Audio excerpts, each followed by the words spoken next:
Hello everyone, my name is Wang Fangsheng and my student number is 110-11171. Have you ever touched a metal spoon in hot soup and felt it heat up?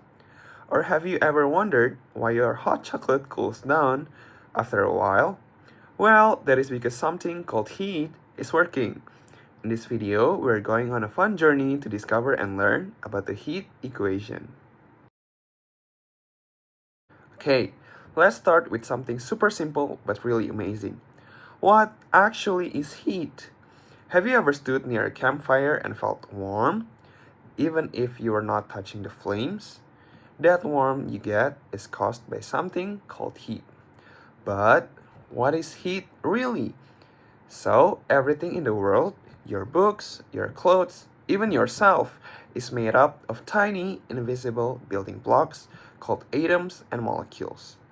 These are like little balls that are always moving around, even if the object looks like it's not moving. When these tiny balls move really fast, the object feels hot. But when they move slowly, the object feels cold.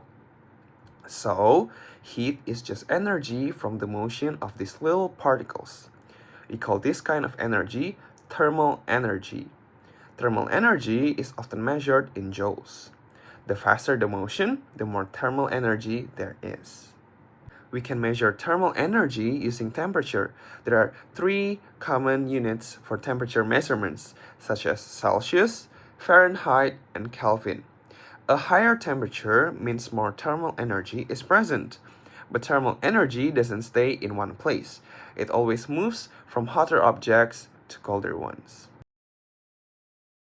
So, why does this happen? It is because of something called conservation of energy. So heat doesn't actually disappear, it just moves around or changes into something else like motion. In class, we learned that the conservation of heat energy equation is actually the rate of change of heat energy equal to the sum of heat energy flowing across boundaries and the heat energy generated inside. When we heat one end of a metal rod, the heat energy travels from the hot end to the cold end. The heat isn't lost, it's just moved. Similarly, if we put a hot object in a cooler room, it cools down by transferring heat into the air around it. Heat can also change forms.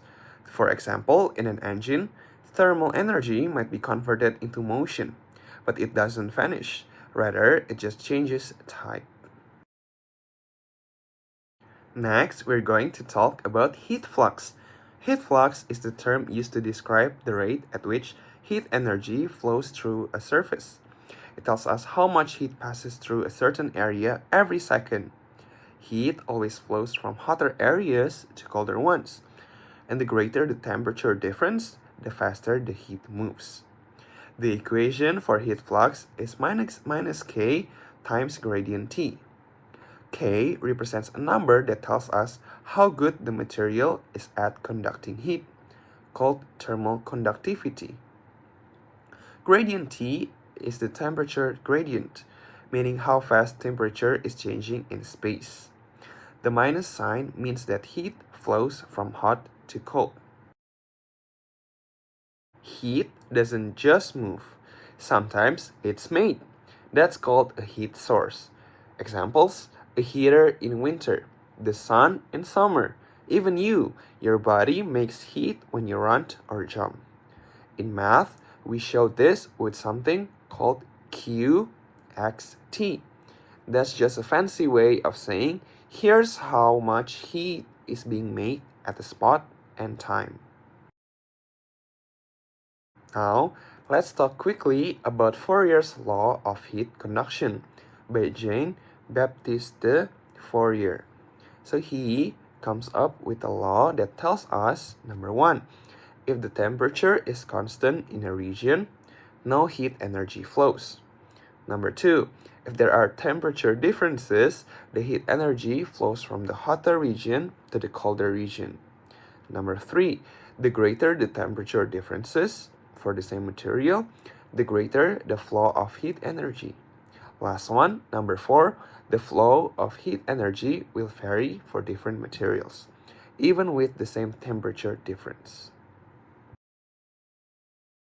Now, let's talk about our main topic, the one-dimensional heat equation. The one-dimensional heat equation is a mathematical formula that tells us how heat spreads out over time. It's used to figure out the temperature at any point inside an object.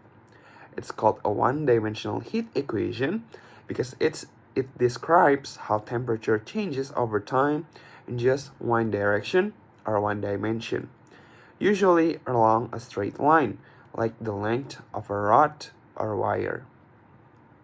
The general form of the one-dimensional heat equation is partial u with respect to t equals alpha times the second partial of u with respect to x plus q of x, comma t. Function u represents the temperature at position x and time t. Meanwhile, partial u with respect to t represents how temperature changes with time. Next one, the second partial of u with respect to x represents temperature changes across space or the shape of the temperature curve. Alpha represents the thermal diffusivity of the material. It tells us how quickly heat can spread. And lastly, plus q of x, comma t represents the heat source, which shows how much heat is being added or generated inside the object. In simple cases with no internal heat source, the equation becomes: there are so many things in human daily life that use the concept of the heat equation. We can use the heat equation to design things that can manage heat safely and to make processes more energy efficient. A few innovations that cleverly use the concept of heat equations are underfloor heating systems, thermal imaging cameras, laptop and smartphone cooling systems, fire-resistant building insulation materials, and heat-sensitive coffee cups. So, what did we learn today? Number 1, thermal energy is the energy from moving particles. Number 2, heat is conserved. It moves but doesn't vanish. Number 3, heat flux is the flow of heat. Number 4, Fourier's law explains how heat flows from hot to cold. Last one, the heat equation ties everything together in one formula. So learning about the heat equation gives us valuable insights to the fundamental process of nature, which is how heat flows. And by understanding it, we gain the tools to solve practical problems and improve the world around us 1 degree at a time. Before I end the video, lastly, I want to thank teacher Xie Tian Zhang for teaching the equations of nature class this semester. I learned a lot from this class. This class is really interesting because we learned, how mathematics and physics are used together and actually make changes in our daily lives. So yeah, the class was really, really fun, and every week, I learned so much. We learned so many topics, and yeah, everything is just interesting. My favorite one is this one, the heat equation. But yeah, I think I learned so much from this class. So yeah, this is my final project video. Thank you so much to teacher Xie Tian Zhang. And yeah, have a great day. Goodbye.